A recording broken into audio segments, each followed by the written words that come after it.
રાધનપુર નગરપાલિકાની ટૂંક સમયમાં ચૂંટણી જાહેર થવાની શક્યતા તેને લઈને ભાજપ અને કોંગ્રેસ બંને રાધનપુર નગરપાલિકાના કબજે કરવા અરણ્યો પ્રવાસ કરવા તૈયારીઓ જોરશોરથી કરી દીધી છે। ત્યારે ભાજપ અને કોંગ્રેસ નગરપાલિકામાં નવા ચહેરાઓને આપી શકે છે ચૂંટણી લડવાની તક।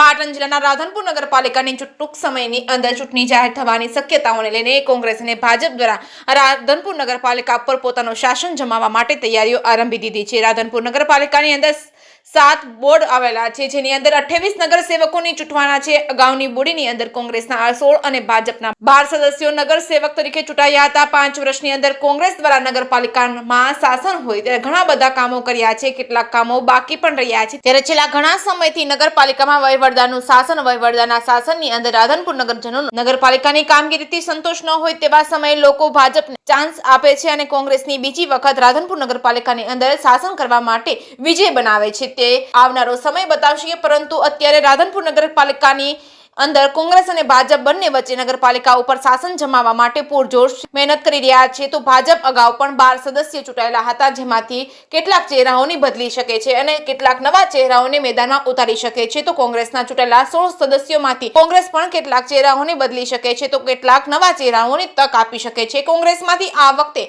સંભવિત ઉમેદવારો જેમાં ડોક્ટર વિષ્ણુદાન ઝુલ્લા, રાધનપુરના જાણીતા વકીલ અને હિંમત વિદ્યાનગરના પ્રમુખ મહેશભાઈ મુલાણી, પાટણ જિલ્લાના મહિલા કોંગ્રેસના પ્રમુખ જયાબેન સોની, રાધનપુર શહેર કોંગ્રેસ મહિલા પ્રમુખ જ્યોતિબેન જોશી, કાનજીભાઈ પરમાર સહિતના લોકોને કોંગ્રેસે મેદાનમાં ઉતારી શકે છે। તો ભાજપમાંથી પણ નવા ચહેરાઓ આવી શકે તેમ છે। જે કેસની ગુજરાતી સાથે મનુ ઠાકર, રાધનપુર।